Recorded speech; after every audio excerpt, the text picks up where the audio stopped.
E aí, tudo bem? Puxa a cadeira, pega um café, que hoje a gente vai falar sobre Maquiavel. E a gente vai tentar entender um pouquinho das ideias desse autor. Vamos lá?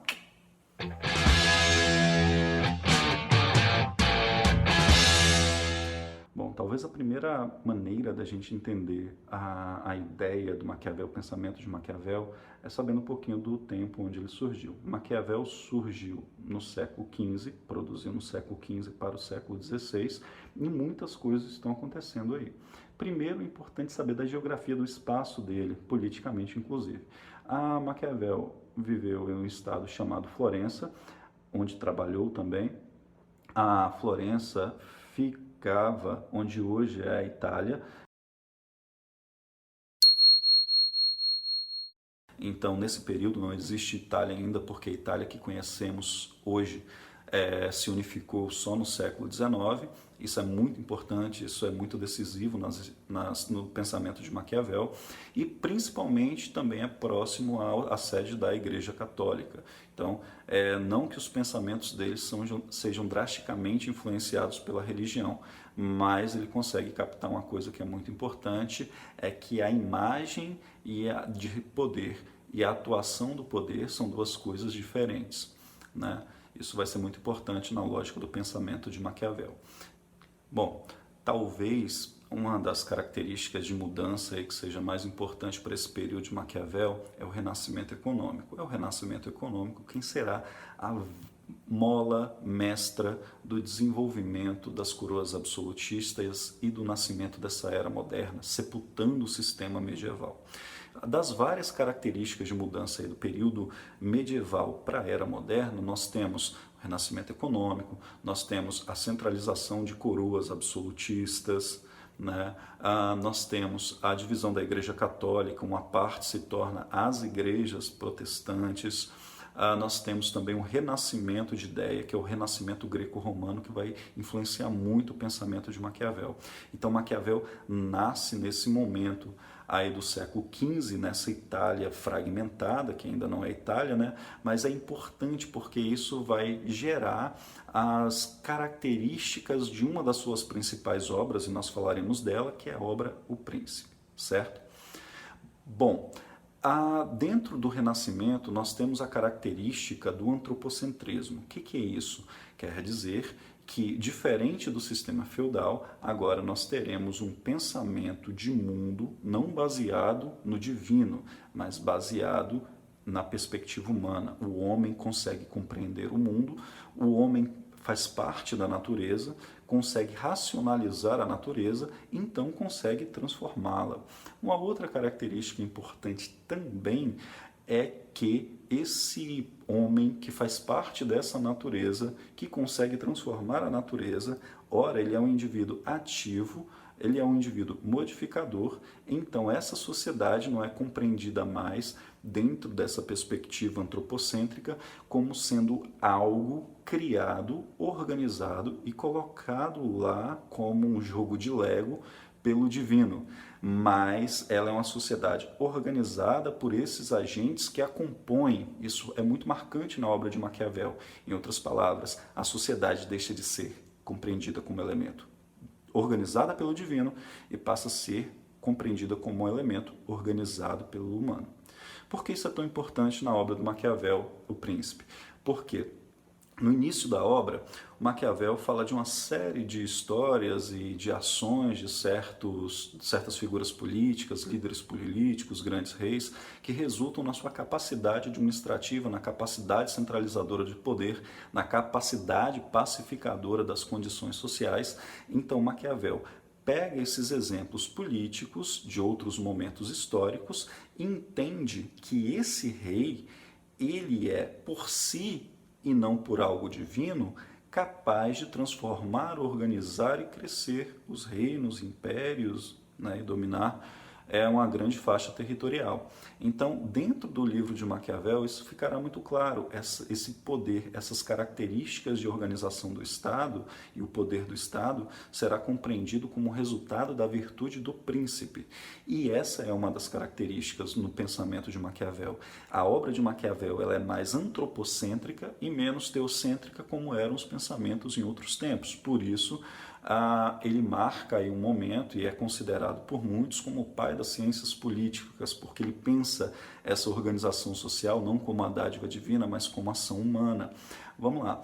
Então temos outras características mais. Dentro dessas outras características é que esse indivíduo, que é o príncipe, que conseguiu um Estado, que tem a capacidade administrativa desse Estado, ele não pode estar sobre as mesmas regras morais que as pessoas comuns, porque ele, como administrador de um Estado, ele tem que fazer coisas segundo certas conveniências, ele tem que agir de maneira que um indivíduo comum dentro de uma sociedade seria recriminado e seria chamado de criminoso. Mas no status de príncipe, de dominador de uma nação, esses que outrora seriam chamados crimes, são entendidos como práticas necessárias para organizar um Estado e para conquistar, estabelecer o governo e um poder forte, né?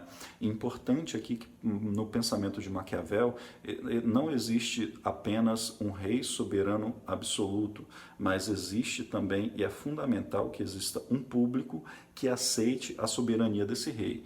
Em outras palavras, a população, os súditos, são tão importantes dentro da formação de um Estado absolutista ou de um Estado centralizado como o próprio rei, né? E aí ele chama de príncipe, não chama de soberano absolutista, como a gente colocou aqui agora. Isso é muito importante. Então nós temos aí essa mudança que é fundamental. Então nós temos um rompimento moral e um rompimento religioso. Então, para Maquiavel, esse cargo amoral, que é o cargo de príncipe, ele é conquistado por um indivíduo. E esse indivíduo ele tem que ter duas características importantes. Uma é a virtude, né, que é a capacidade tanto de conseguir o poder como de administrar a partir do poder, e a fortuna, que também é a sorte administrativa. Então, para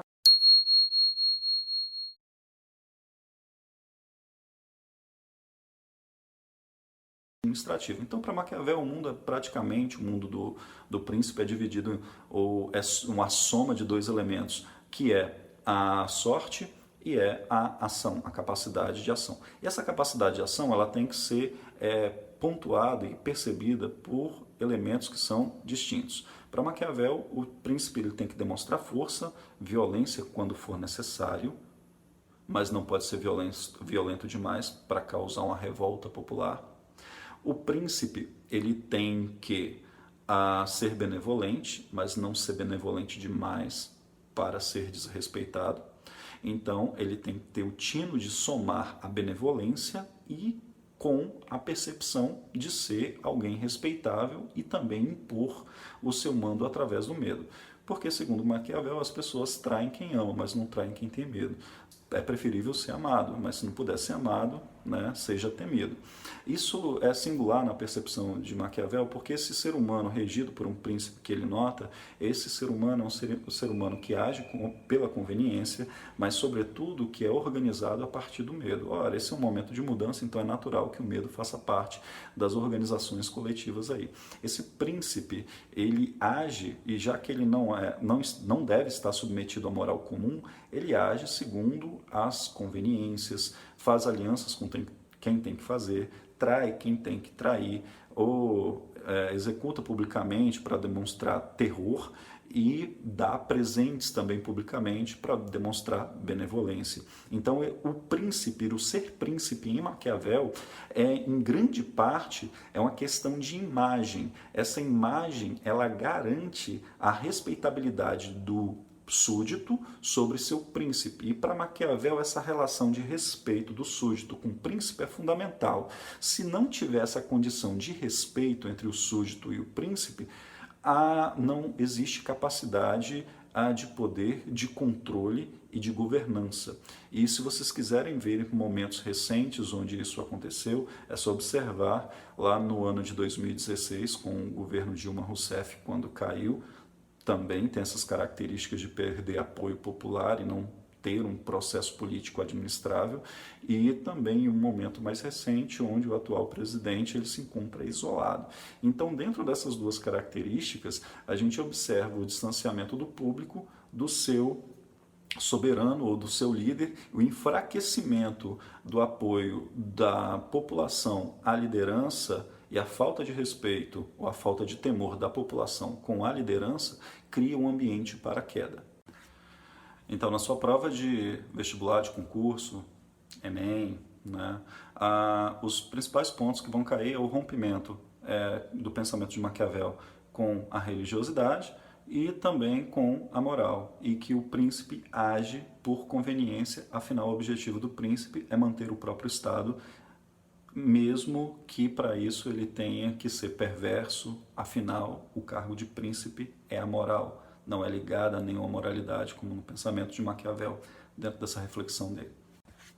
Então, para você que chegou até aqui nessa reflexão de Maquiavel, veja só, ative o sininho, sempre manda o vídeo aqui, vamos conversar também sobre outros teóricos, dá um like se você gostou, né? Faça suas pontuações aí embaixo, suas reflexões sobre um tipo de governo contemporâneo que de repente tem que demonstrar a relação carismática com a população, como isso funciona. Vamos fazer esse debate aí nas linhas logo abaixo aqui do nosso vídeo, beleza? Um beijo para você, até o próximo vídeo.